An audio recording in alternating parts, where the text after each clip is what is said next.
तेरी पंचमी करो तेरी स्वामी जा करो तेरी स्वामी जा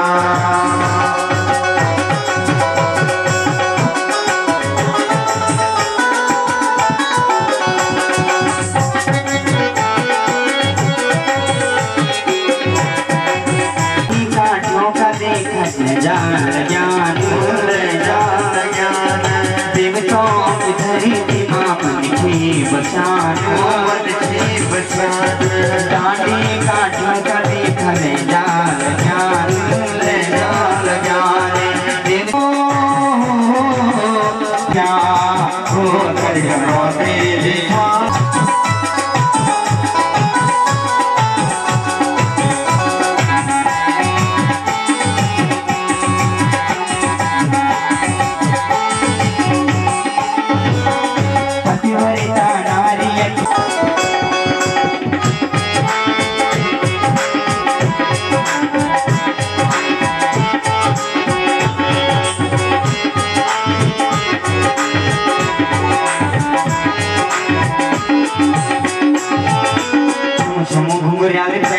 माता का पैर सजीता माता का पैर सजीता जय हो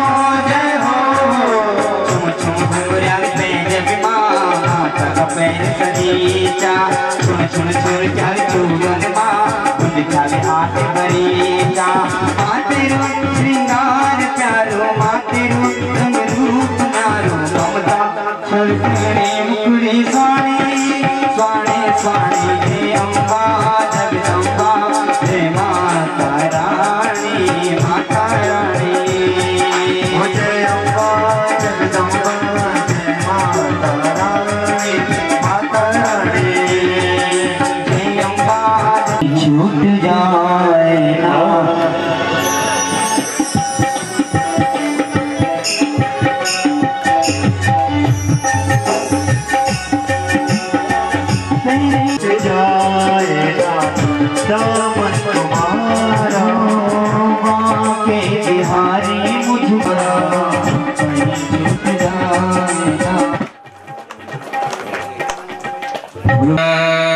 स्वती महाभागे विद्या कमलालोचने विद्या स्वरूपी सानाक्षी विद्या देहि नमोस्तुते श्री अखंड मंडलाकारं व्याप्तं येन चराचरम् यद्पदं दर्शितं येन तस्मै श्री गुरुवे नमः तस्मै श्री गुरुवे नमः गुरुर्ब्रह्मा गुरुर्विष्णु गुरुर्देवो महेश्वरः गुरु साक्षात् परब्रह्म तस्मै श्री गुरुवे रक्तांबरं त्रिनयनं परमं पवित्रम् नारायणे कारणमाद्यमृतः भावं विधत्तां नितरां महात्मन् किं वा वसिष्ठं युवयो सुकृत्यम् साभाग्यया तस्य गुणान् गृहीते शृणोति तत्पुण्यकथा सकर्णः। बोलिए भागवत भगवान की सत्य सनातन धर्म की गौ माता की गंगा मैया की भद्र विशाल भगवान की सभी ग्राम देवताओं की सभी इष्ट देवताओं की सभी कुल देवताओं की सभी पितृ देवताओं की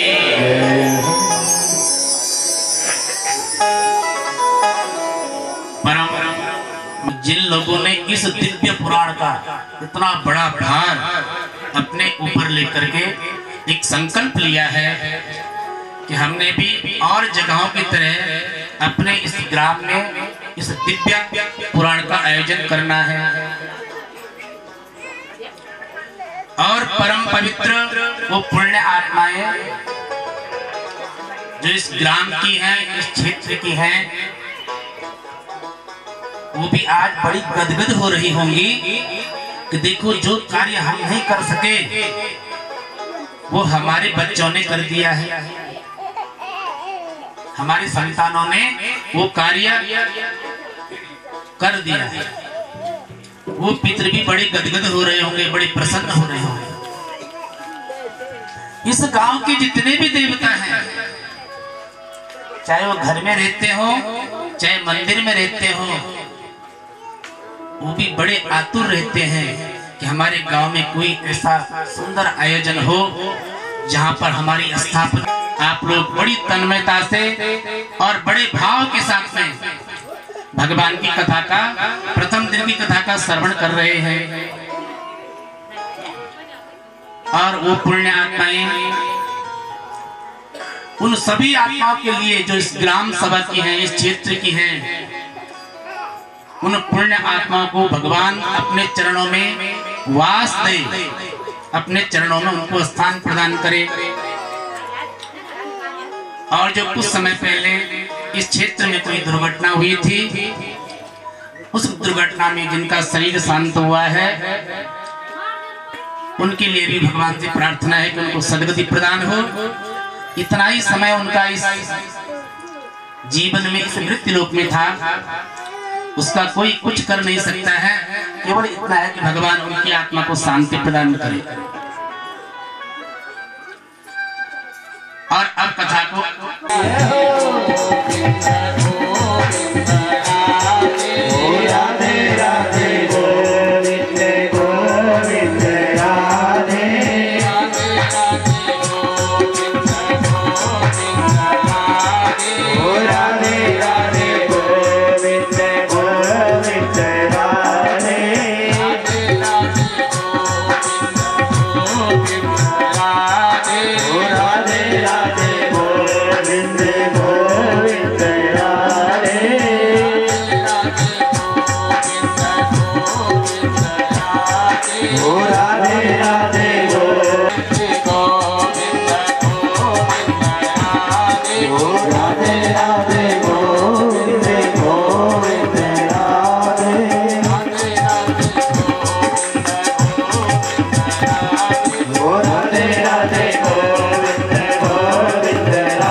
राधे राधे गोविंद गोविंद राधे।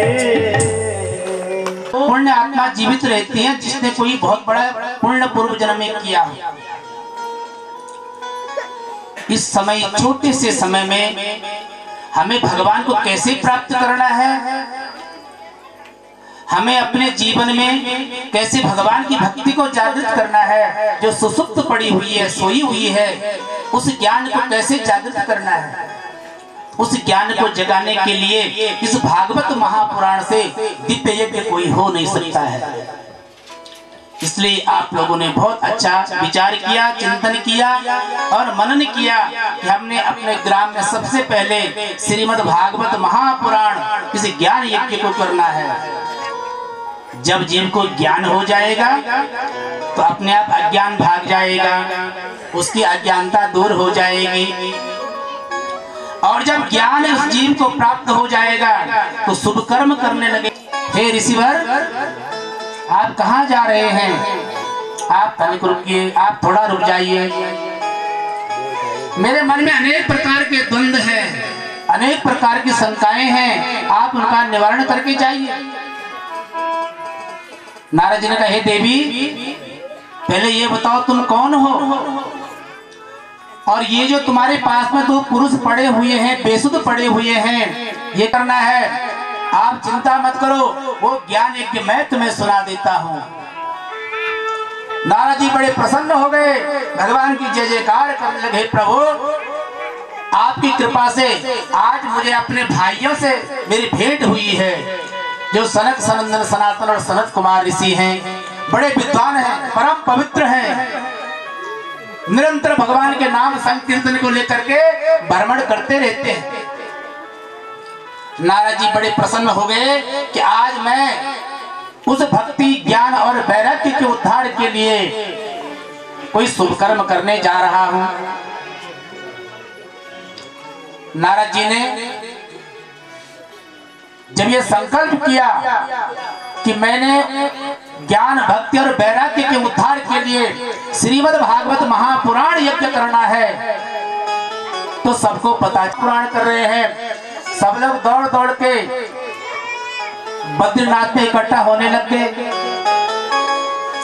जब नारद जी ने देखा, अरे यहाँ पर तो विशाल लोगों का समुदाय इकट्ठा हो गया है, सनत कुमार जी के चरणों में पड़ गए। महाराज जी ये बताओ, यहाँ पर तो बहुत लोग इकट्ठे हो गए हैं, अब ये ज्ञान यज्ञ कहाँ पर करूं? तो नारद जी ने कहा, नारद जी से उन ऋषियों ने कहा, अरे नारद जी, इस ज्ञान यज्ञ को हरिद्वार क्षेत्र में जाकर के करते हैं। सारे ऋषि मुनि लोग हरिद्वार में आए, गंगा जी के किनारे पर जहां पर सुंदर वृक्ष लगे हुए हैं, गंगा जी की सुंदर सुंदर रेती, सारे ऋषि मुनि लोग कथा को जैसे ही श्रवण कर रहे थे। जो साधन है भगवान को प्राप्त करने के, उन साधनों से क्या जीव का उद्धार नहीं हो सकता? तो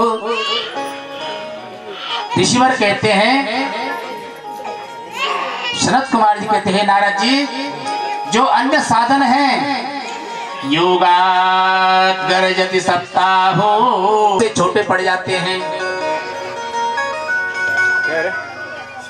सनत कुमार जी जैसे ही ये कथा को श्रवण करा रहे हैं, तो भक्ति सुतो तो तरणो गृहीत्वा प्रेमे करूपा ससा विरासो श्री कृष्ण गोविंद हरे मुरारे नाथेति नामानि मुहुर्वदन्ति। जैसे ही 7वें दिन की कथा में सनत कुमार जी प्रविष्ट हुए, विशाल ऋषियों का समुदाय जो वहां पर बैठा हुआ था, उस विशाल समुदाय के बीच में एक आश्चर्यचकित घटना हो गई। वो घटना क्या हुई कि जो भक्ति मैया अपने दोनों पुत्रों को गंगा जी के, जो जितने नदियां थी जो भक्ति की सेवा कर रही थी, सारी की सारी नदियां उस भगवान के यज्ञ में आ गई। सारे ऋषियों ने जब देखा, देवताओं ने जब देखा, गंधर्वों ने जब देखा, जितना वहां ने जो परिश्रम किया था कि ज्ञान और भक्ति को जागृत करना है, वैराग्य को जागृत करना है, आज वो मेरा ध्येय, मेरा जो उद्देश्य था वो पूर्ण हो गया है। क्योंकि आज भगवान की कृपा से और भगवान के इस दिव्य कथा से वो भक्ति ज्ञान और जो वैराग्य थे वो उठ खड़े हुए हैं और भगवान के पांडाल में पहुंच गए, जहां पर कथा हो रही थी। वहां पर नृत्य करने लगे, नाचने लगे। नारद जी से रहा नहीं गया, नारद जी अपनी बीड़ा बजाने लगे।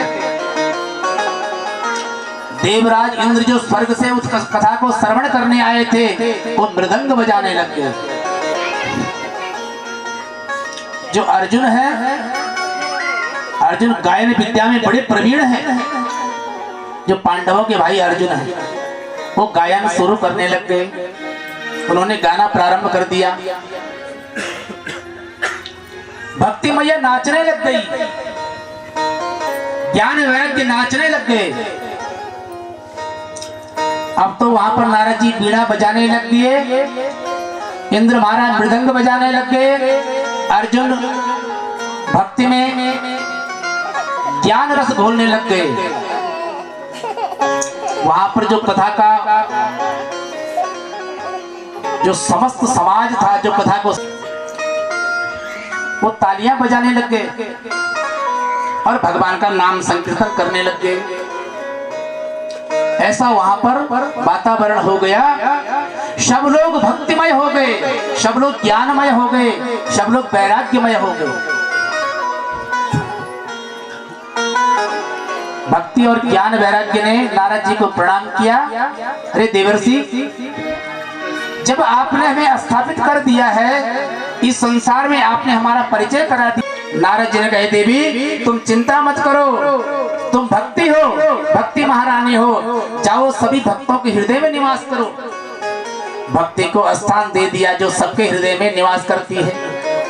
वही भक्ति, जिस भक्ति के कारण आपने आज इस ग्राम में, इस चामासारे में भगवान का महान यज्ञ आप कर रहे हैं, वो भक्ति तो करा रही है। आप करने वाले कौन होते हैं? उस भक्ति के कारण आज यहाँ पर ज्ञान यज्ञ हो रहा है। नारद जी ने कहा, देवी तुम प्रत्येक भक्तों के हृदय में विराजित हो जाओ, विराजमान हो जाओ। बिना ज्ञान का ये शरीर क्या करेगा? इसलिए जाओ, तुम ज्ञान रूप में मनुष्य के अंदर विराजमान हो जाओ। ज्ञान बड़े प्रसन्न हो गए और सबके हृदय में, सबकी बुद्धि में ज्ञान के रूप में प्रविष्ट हो गए। और जब किसी को बहुत अधिक ज्ञान हो जाता है तब वैराग्य की आवश्यकता होती है। वैराग्य ज्ञान की चरम सीमा है, सबसे अंतिम छोड़ है वैराग्य। वैराग्य के बाद मनुष्य ग्रस्त जीवन में रह नहीं सकता है। वैराग्य केवल अर्थ में ज्ञान की प्राप्ति भी हो गई है। नारद जी बड़े प्रसन्न हुए। नारायण नारायण नारायण नारायण लक्ष्मी नारायण नारायण नारायण लक्ष्मी नारायण नारायण नारायण श्रीमन नारायण नारायण नारायण श्रीमन नारायण नारायण नारायण। हरि बोल। सब बड़े भाव से तालियों से सेवा करते हैं, बड़े प्रेम से।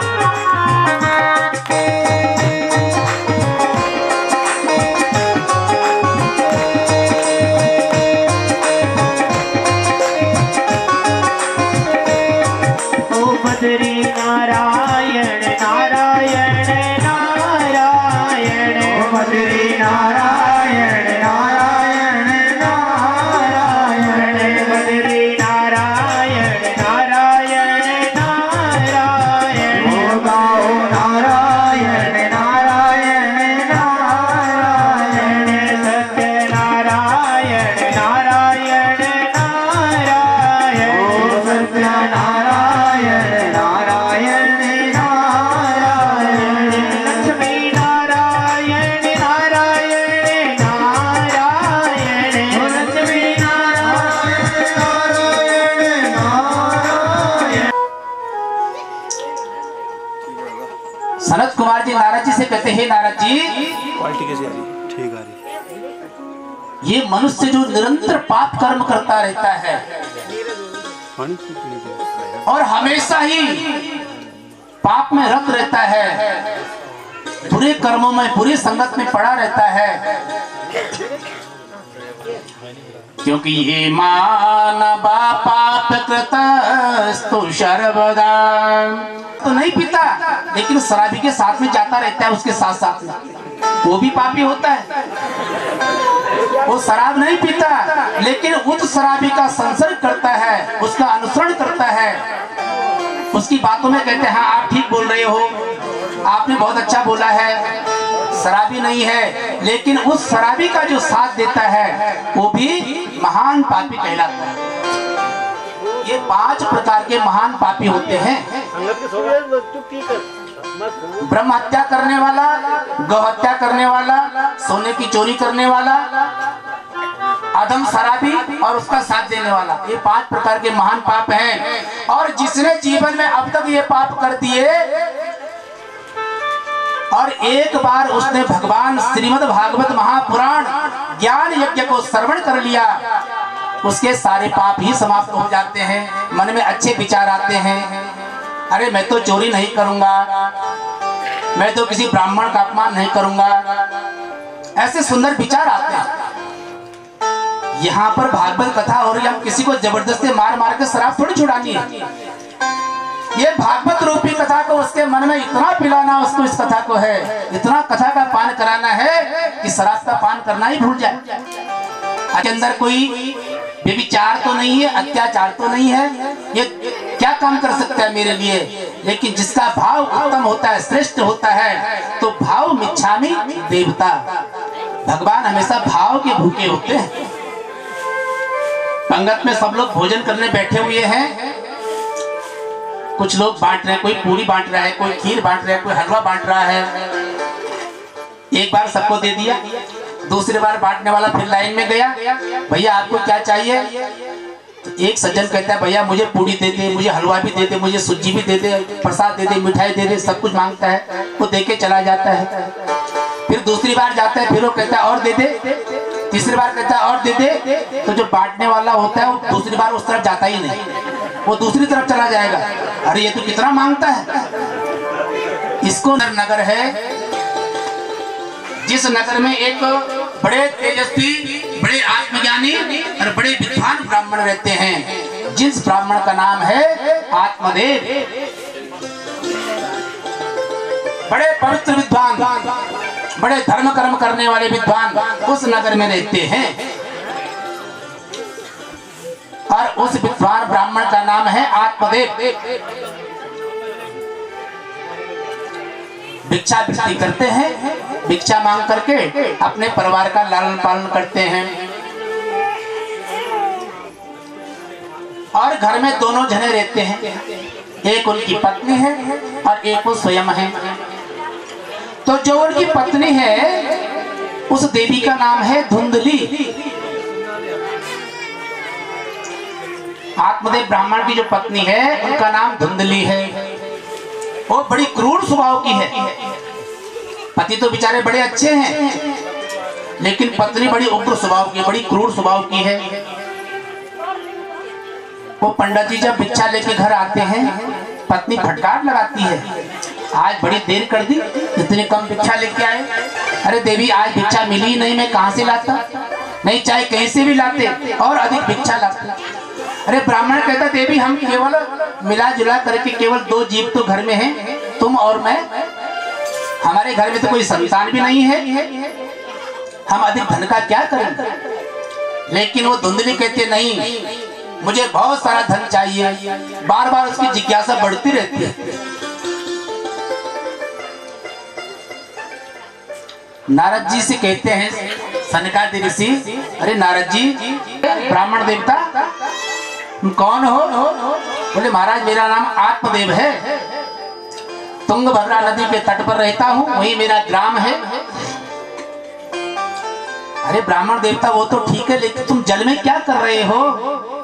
बोले महाराज मैं जल में मरने जा रहा हूँ, मैं अपने जीवन से बड़ा खिन्न हो गया हूँ, बड़ा दुखी हो गया हूँ। सन्यासी ने कहा अरे ब्राह्मण देवता ऐसा मत बोलो, ये जीवन तो बड़ा सुंदर है। ब्राह्मण ने कहा महाराज जीवन सुंदर तो तब था यदि मेरे घर में कोई संतान होती, लेकिन मेरे घर तो नीरस है, मेरे घर में कोई रस नहीं है, मेरा घर तो शमशान के समान लगता है। केवल पत्नी है, पत्नी भी दुर्मुखी है, अच्छा बोलने वाली नहीं है, इसलिए मेरा जीवन तो बड़ा कष्टमय है, मैं इस जीवन को त्यागना चाहता हूं। सन्यासी ने कहा महाराज बताओ तुम जीवन को क्यों त्यागना चाहते हो। अरे तुम्हारा इतना सुंदर शरीर है, भगवान का नाम संकीर्तन करो, भगवान की भक्ति करो, भगवान की भक्ति में डूब जाओ, इससे अच्छा जीवन पुनः नहीं मिलेगा। आत्मदेव ब्राह्मण ने कहा महाराज जी वो तो ठीक है, लेकिन यदि मैंने यहाँ पर रहना है संसार में तो मुझे संतान चाहिए, और यदि मेरी संतान नहीं होगी तो मैं आत्महत्या कर दूंगा, प्राणांत हो जाएगा। उस साधु ने कहा उस ब्राह्मण को ठगने के लिए उस धुंधली ने अपने पेट में वस्त्र बांधने शुरू कर दिए। 3 महीने का बच्चा पेट में हुआ, कुछ कपड़े अपने पेट में लपेट लिए। 4 महीने का हुआ, कुछ कपड़े और लपेट लिए। 6 महीने का हुआ और कपड़े लपेट लिए। अब जैसे जैसे बच्चा पैदा होने का समय निकट आया, बहुत सारे कपड़े अपने पेट में लपेटते गए। अपने स्वामी से कहे, स्वामी अब तो मेरे लिए कोई अच्छा भोजन करने के लिए लाओ, मुझे बहुत भूख लग रही है, ऐसा खाने की इच्छा हो रही है, मिठाई खाने की इच्छा हो रही है। अपने स्वामी को इधर उधर दौड़ाती, स्वामी बड़ा प्रसन्न रहे, देखो मेरे घर में मेरी पत्नी गर्भिणी हो गई है, इसका बच्चा होने वाला है, इसको कोई कष्ट न हो। बड़ी सेवा अपनी पत्नी की कर रहा है। कुछ समय बाद जैसे ही 9वां महीना उस बच्चे को हुआ, उनकी बहन के पेट में, तो उनका बच्चा हो गया बहन का। वो बहन रातों रात अपने बच्चे को लेकर के अपनी दीदी के पास आ गई, धुंधली के पास। अरे दीदी ये कपड़े खोल के फेंक दे, ये बच्चा हो गया, देख ये तेरा ही तो बच्चा है। अपना बहन का बच्चा अपने पास रखा और अपनी बहन से कह रहे, देवी अब ये बच्चा जब तुम मेरे पास छोड़ रही है, इसको दूध तो पिलाना है। अरे दीदी चिंता मत करो, ऐसा कह देना अपने पति से कि मेरे को बच्चे के लिए दूध पर्याप्त नहीं हो रहा है और मेरी बहन का बच्चा था जो गर्भ में ही समाप्त हो गया, तो मैं अपनी बहन को बुला करके इसको दुग्ध पान करा दूंगी और मेरी बहन को थोड़ा बहुत पैसा दे देना, धन दे देना, वो संतुष्ट हो जाएगी। ब्राह्मण बड़े प्रसन्न हो गए, गदगद हो गए कि आज मेरे घर में संतान ने जन्म लिया है। जैसे ही ब्राह्मण देवता ने कहा, देखो देवी इतना सुंदर बालक हमारे घर में इसने जन्म लिया है, ऐसा करते हैं इसका नाम किसी देवता के नाम पे रखते हैं, इसका नाम विष्णु रख देते हैं, शंकर रख देते हैं। लेकिन उसने कहा, धुंधले ने, नहीं महाराज जी, पंडित जी, ये मेरा बेटा है और मेरे पे गया है, इसलिए इसका नाम तो मैं ही रखूंगी। अरे देवी बहुत अच्छा है, चलो नाम का क्या करना, आप ही इसका नाम रख लो। अरे देवी बताओ से तुमने क्या सोचा है, कौन सा नाम रखोगी? बोले महाराज जी मैंने सोचा है कि मेरा नाम धुंधली है, इसका नाम मैं धुंधकारी रख दूं। देखो हमारे नाम से मिलता जुलता नाम है, मेरा धुंधली है, मेरे बेटे का नाम धुंधकारी हो जाएगा। उसका नामकरण जातकर्म संस्कार किया, उसका नाम धुंधकारी रख दिया। धुंधकारी का मतलब होता उदंड करने वाला, जो बचपन से ही उदंडता में प्रवीण हो, उसका नाम धुंधकारी। 3 महीने का जैसे ही वो बालक हुआ धुंधकारी, तब तक गाय का भी बच्चा हो गया। जिस गाय ने फल को खाया था, उस गाय के गर्भ से एक बच्चे ने जन्म ले लिया। उस बालक का मुख जिसने भी देखा, सब उस पे मोहित हो गए। अरे कितना सुंदर बालक है। और हमने तो ये सोचा था कि स्त्री के गर्भ से बालक जन्म होता है, लेकिन आज पहली बार देखा है कि गौ के गर्भ से भी बालक जन्म ले रहा है। धेनु के गर्भ से उस मानव ने जन्म लिया है, जिसका नामकरण कर दिया है। धुंधली से पूछा आत्मदेव महाराज, मेरे देवी अपने बेटे का नाम तुमने धुंधकारी रख दिया, लेकिन अगर आज्ञा हो तो अपने बेटे का नाम मैं रखूं? अरे पंडित जी आप रख लो, मुझे तुम्हारे बेटे से कोई लेना देना नहीं है। मेरा देखो कितना सुंदर बेटा है, कितना उछल कूद करता है। ब्राह्मण देवता ने सुंदर उस गाय के पेट से जो बच्चा हुआ था, उसका नामकरण जातकर्म संस्कार किया और उसका नाम उन्होंने गौकर्ण रख दिया। बोले गौकर्ण महाराज की। गौकर्ण देव जैसे उसका नामकरण जातकर्म हुआ, उसके कान लंबे लंबे गाय के कान की तरह थे। बड़ा प्रवीण विद्वान, बड़ा धैर्यवान। और जैसे ही जन्म हुआ, अनेक प्रकार की सुंदर सुंदर बातें अपने पिता से, क्योंकि भोजन तो शरीर के लिए आवश्यकता है, अन्न से मन बनता है। आपका मन कैसे होगा, आप कैसा अन्न खाते हैं, उसे मन की उत्पत्ति होती है। अगर भोजन अच्छा मिल गया तो समझो आपका दिन तो आज का अच्छा चला गया।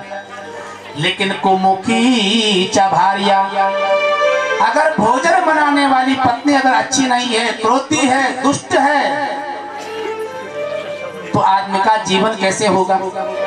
पहले तो वो गंदे समाज में रहता है, गंदे लोगों की सेवा भी करता है, भोजन भी अच्छा नहीं है। और अगर भोजन बनाने वाली पत्नी अगर अच्छी है तो अगर भोजन थोड़ा नमक है कोई बात नहीं है, थोड़ा मिर्ची है कोई बात नहीं है, भोजन अगर स्वाद से हीन है, कम स्वाद का बना है, तब भी आदमी सोचते है अरे चलो मेरी पत्नी तो बड़ी अच्छी है।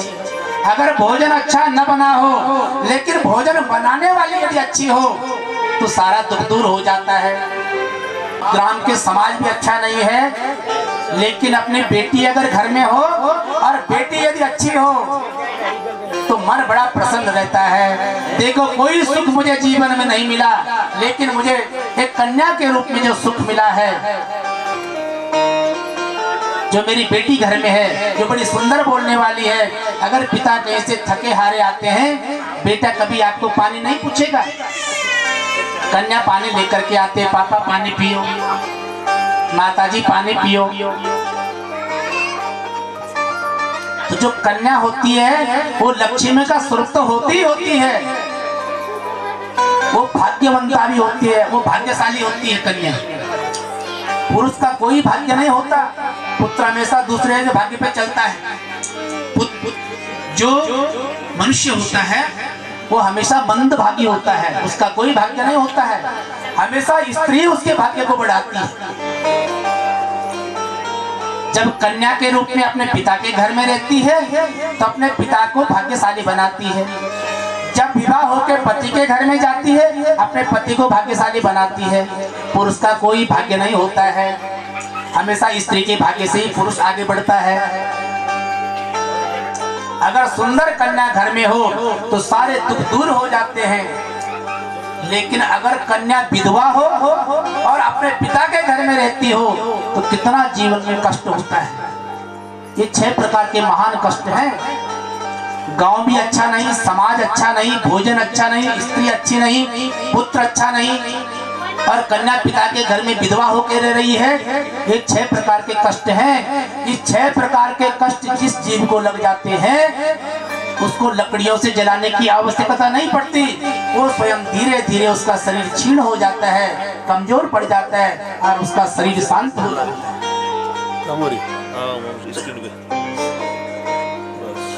ऐसे ही जब आत्मदेव महाराज ने देखा कि चलो मेरा कम से कम पत्नी अच्छी नहीं है, मेरा जो धुंधकारी नाम का पुत्र भी अच्छा नहीं है, अब मैं क्या करूं? अपने बेटे से एक दिन कहा गौकर्ण महाराज से, बेटा मेरा मन तो अब घर में बिल्कुल लगता नहीं है। गौकर्ण महाराज है, धुंधकारी है और उनकी माता धुंधली है। एक दिन जब उसने देखा कि मेरी माँ मेरे को बार बार टोकती है, जब धुंधकारी ने देखा कि धुंधली मेरे को बार बार मना करती है कोई काम करने के लिए, वैश्याओं को दे जाता, वैश्या उनका सारा धन खाने लग गई। एक दिन वो रात्रि को बहुत सारा धन चोर करके लाया और उन 5-5 वैश्याओं के सामने रख दिया जो उसके घर में रखी हुई थी। 5-5 वैश्याओं को अपने घर में उसने रख दिया। तुम देवियों चिंता मत करो, मेरे घर में रहो, तुम्हें मैं अन्न धन की कोई कमी नहीं होने दूंगा, लेकिन तुम्हें मेरे ही घर में रहना है। ऐसे ही जब ये धुंधकारी उन वैश्याओं के द्वारा मारा गया,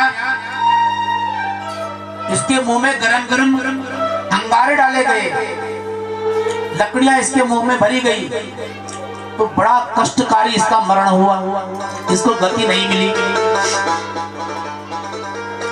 जब इसको कहीं गति नहीं मिली तो ये अंतरिक्ष में भूत बन के भ्रमण करने लग गया, क्योंकि उसकी आत्मा को शांति तो मिली नहीं। अंतरिक्ष में जैसे ही भ्रमण करने लग गया, सारे गांव वाले उससे परेशान हो गए। अरे भूत कहां से आया है, ये कौन है, क्या है, पंडित जी को बुलाओ, तो पूजा पाठ कराओ। लेकिन किसी को पता नहीं चला कि ये धुंधकारी है। एक समय की बात है, कुछ महीने बाद गौकर्ण महाराज जी को अपने घर की याद आई। बड़ा बचपन उनका, सुंदर उनकी अवस्था, बाल्यावस्था। अपने घर को छोड़ करके बाल्य अवस्था में जो घर का त्याग कर दे, प्रेत आ गया। जैसे ही गोकर्ण जी ने नेत्र खोले, दरवाजे की तरफ देखा, वो जो भैंसा था वो भेड़ बन गया।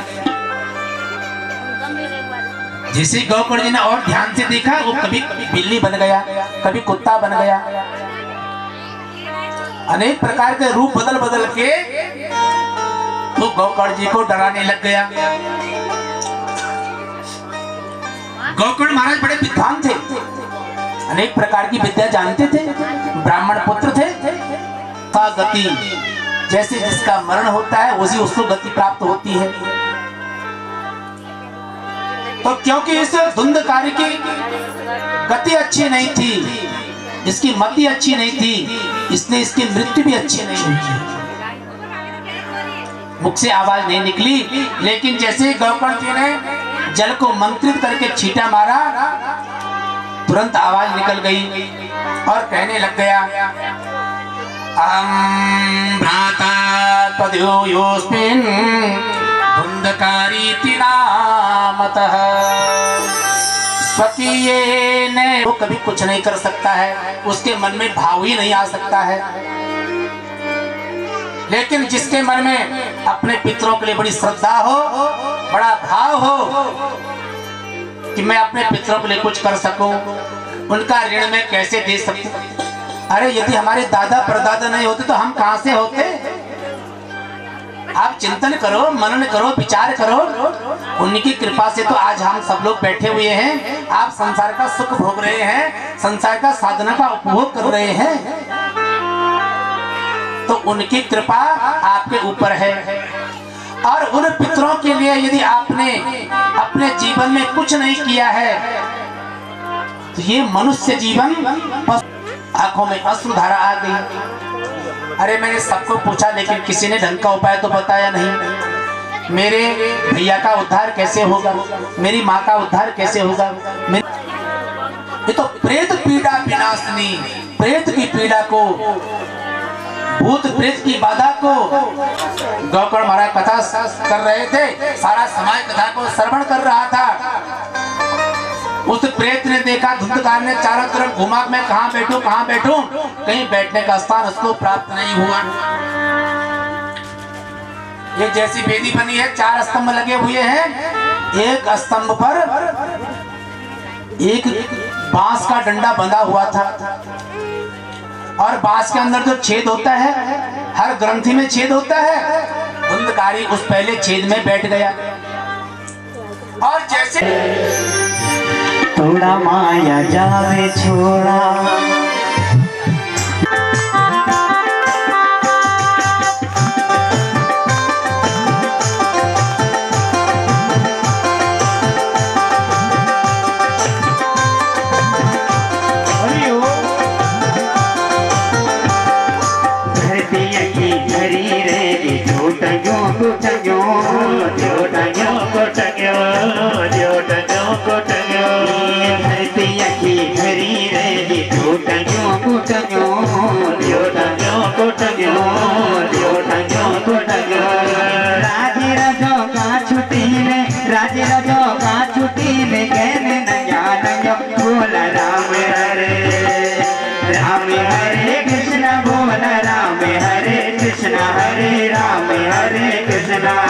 थोड़ा माया जावे छोड़ा, लोभ त्याग कृष्णा, थोड़ा माया जावे छोड़ लोभ कृष्णा।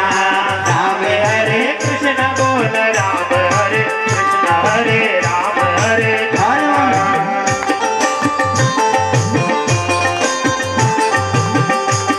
हरि बोल।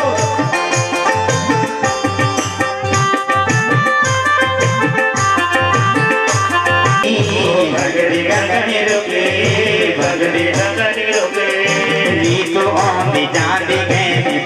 गंगनी रुकी, भगती गंगनी रुकी, भगती गंगनी रुकी। डांडा काटी जखा कखे, डांडा काट। राम हरे कृष्ण बोल, राम हरे कृष्ण, हरे राम हरे कृष्ण। थोड़ा माया जाल छोड़ा, लोभ त्याग कृष्णा, थोड़ा माया जाल छोड़ लोभ त्याग कृष्णा।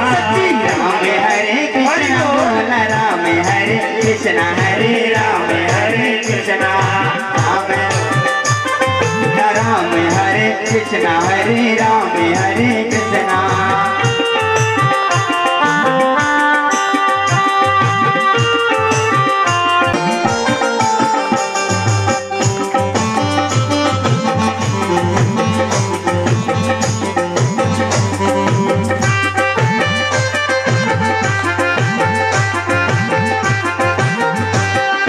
बीज झरे जमे पड़े डाले फूल फले, डाले फूल फले, डाले फूल फले। बीज झरे जमे पड़े डाले फूल फले, डाले फूल फले, डाले फूल फले।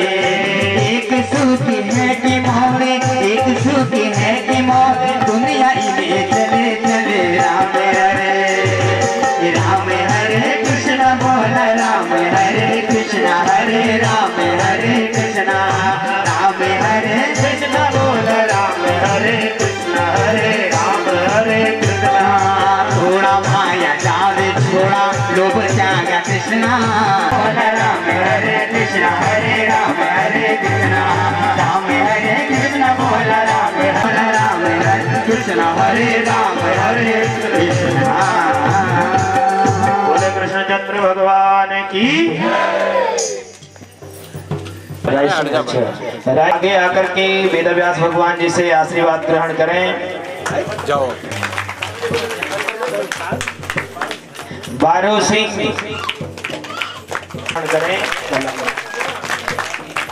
कलम सिंह रमोला जी आगे आकर के वेदव्यास भगवान जी से आशीर्वाद ग्रहण करें। राजेंद्र मदन सिंह मेलवान जी आशीर्वाद ग्रहण करें। सूरज सिंह मेलवान जी सूर्य आकर के वेदव्यास भगवान जी से आशीर्वाद ग्रहण करें। गुलाब सिंह मेलवान जी आगे आकर के सुंदर सिंह मेलवान जी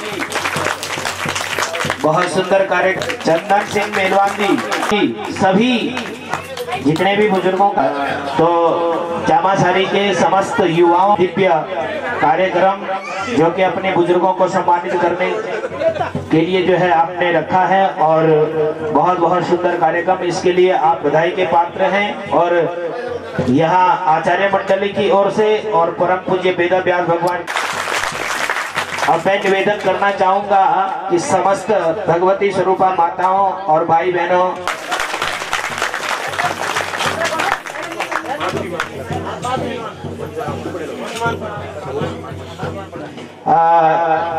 वर्तमान प्रधान जी श्रीमती माधुरी मेलवान जी आप भी आकर के जो है परम पूज्य वेदव्यास भगवान जी से आशीर्वाद ग्रहण करें। माधुरी मेलवान जो कि वर्तमान प्रधान हैं, उनको जो है परम पूज्य वेदव्यास जी के माध्यम से आशीर्वाद प्रदान हो रहा है। और स्वस्थ श्रीमान विक्रम सिंह दावत जी वर्तमान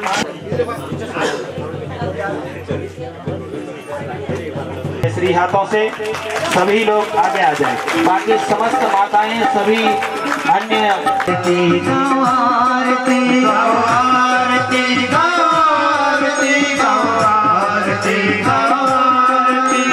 भागवत भगवान की है आरती, पापियों को पाप से है तारती।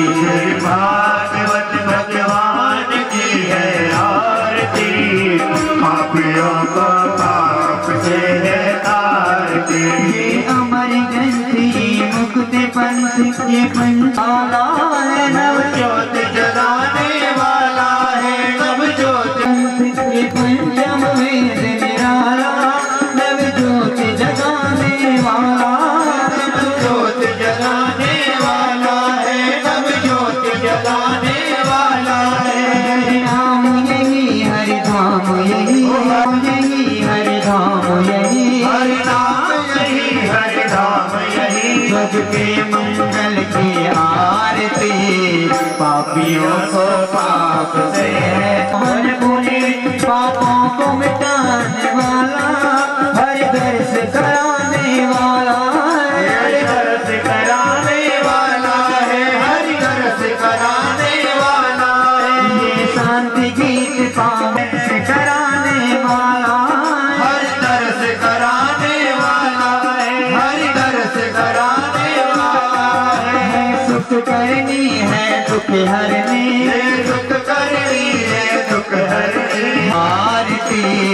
पापियों को पाप से है तार दे। श्री भागवत भगवान की है। ये मधुर बोल सतगुण खोल सद्भाग्य बताने वाला, बिगड़ी को बनाने वाला, बताने वाला, बिगड़ी को बनाने वाला, बिगड़ी को बनाने। यही घनश्याम यही राम, यही घनश्याम यही राम, यही घनश्याम यही प्रभु की महिमा की आरती। पापियों को पाप से है तार दे। श्री भागवत भगवान की है आरती। आरती गवारती गवारती गवारती गवारती पूरी गौरम करुणावतारम संसार सारम कुलक्षेत्रहारम सदा वसंतम हृदयारविंदे भवाने भैरव भवाने नीलांबुज श्यामल कोमलांगम हृदया समारो हृदया भवाने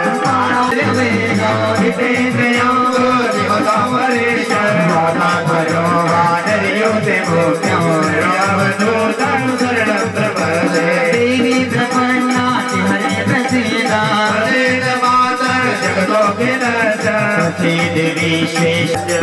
ओम तदेवाग्ने सदादित्य सदा। पीछे चलिए आप, थोड़ा पीछे पीछे चलिए आप सब लोग। ओम हरे ओम जजनेनादित्यमय जन्तदेवास्तानि धर्माणि प्रथमान्यः छन्नः तिहनाकं महिमानः सचन्द्र जत्र पूर्वे साध्याः सन्ति देवाः। ओम राजाधिराजाय प्रसय्यसाहने नमो वयं श्रवणा। सभी देवी देवताओं की पितृ देवताओं की धर्म की अधर्म का प्राणियों में विश्व का माता की गंगा गायत्री गीता माता की। ओम नमः पार्वती पतये हर हर महादेव। जो बोले जो अभय बोल सत्य सनातन धर्म की, हिंदू धर्म की, भारत माता की, उत्तराखंड धाम की, वज्र विशाल भगवान की, केदारेश्वर भगवान की, सभी संतन की, सभी भक्तन की, सभी तीर्थन की, आज के आनंद की, मन के